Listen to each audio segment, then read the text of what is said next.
So guys, net exam की date आ चुकी है। आई होप आप सभी नोटिफिकेशन देख चुके होंगे।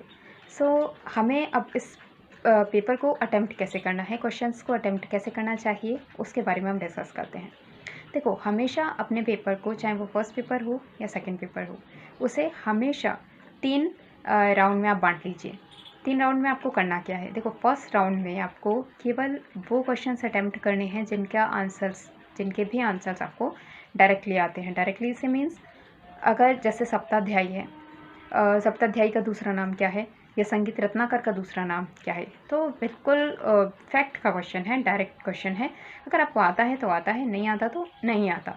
ठीक है, आप उसकी जगह फिर नाट्यशास्त्र भी लगा सकते हो, उसकी जगह बृहदेशी भी लगा सकते हो। अगर आपको नहीं आता तो आता है, डायरेक्ट टिक कीजिए, आगे बढ़ जाइए। ठीक है, तो ये हमारे फर्स्ट राउंड के ऐसे क्वेश्चंस होते हैं जिसमें हमें सोचने की ज़रूरत नहीं है।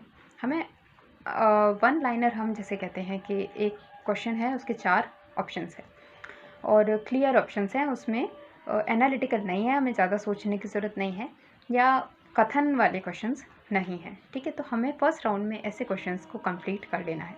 एक गलती आप ये बिल्कुल मत कीजिए कि आप ये सोचें कि मुझे तो 1 2 3 4 क्वेश्चन हमें 1 बाय 1 सारे आंसर्स करने हैं, तो ऐसा कुछ भी नहीं होता है। आप पहले उन क्वेश्चंस को अटेम्प्ट कीजिए जो आपको डायरेक्टली बहुत बहुत क्लियरली आते हैं।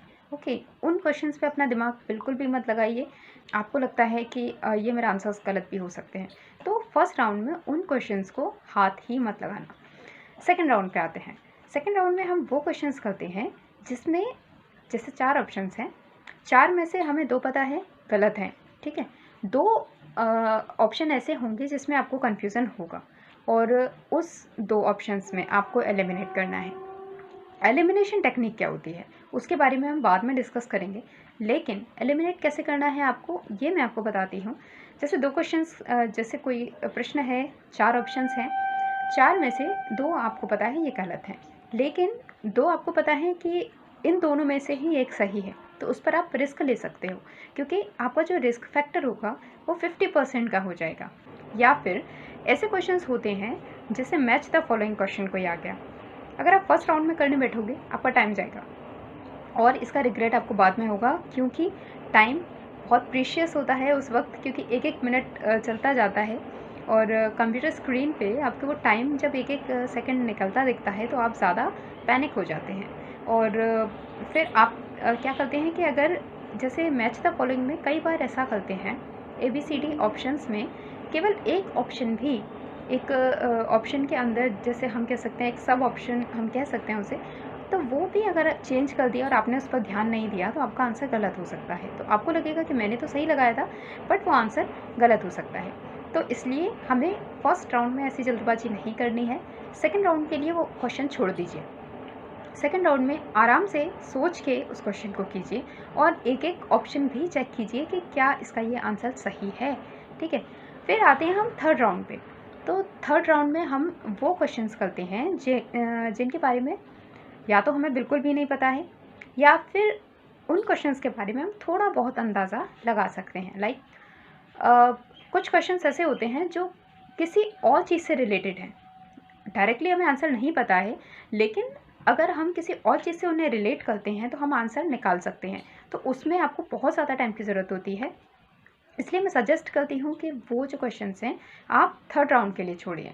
एटलीस्ट फर्स्ट राउंड में जितने भी आपने क्वेश्चन किए हैं, आपको ये सेटिस्फेक्शन होगा कि एटलीस्ट इन क्वेश्चंस के मार्क्स मुझे मिलने ही मिलने हैं। तो जब थर्ड राउंड में आप ऐसे क्वेश्चंस को कंप्लीट कर लेंगे, उसके बाद कुछ क्वेश्चंस लेफ्ट रहेंगे ही रहेंगे। देखो, हर पेपर में जैसे अगर 100 प्रश्न का कोई पेपर है तो उसमें से कुछ क्वेश्चंस ऐसे होते ही हैं जो किसी को भी नहीं आते।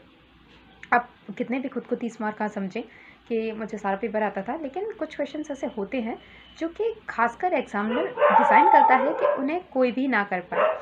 ठीक है, तो हमारे जो 3 राउंड हैं वो मैंने आपको बहुत अच्छी तरह समझा दिए हैं आपको कैसे करना है, लेकिन एक गलती ये मत करना कि डायरेक्ट आप उसे एग्ज़ाम में जाके अप्लाई करो कि अगर मैंने जैसे बताया है तो आप फर्स्ट राउंड में या सेकंड राउंड में ये टेक्निक अपनाओ।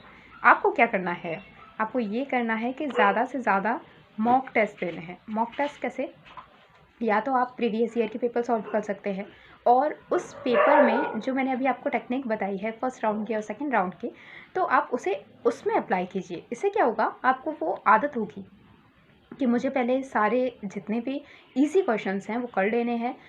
थोड़े से भी टफ क्वेश्चंस हैं जिसमें भी मुझे कन्फ्यूज़न हो रहा है उसमें मुझे दिमाग ही नहीं लगाना, फर्स्ट राउंड में तो एटलीस्ट नहीं लगाना, सेकंड और थर्ड राउंड के लिए उसे छोड़ दीजिए। तो ये जो आदत है ना आपको, ये केवल मॉक टेस्ट से ही आपकी आदत होगी।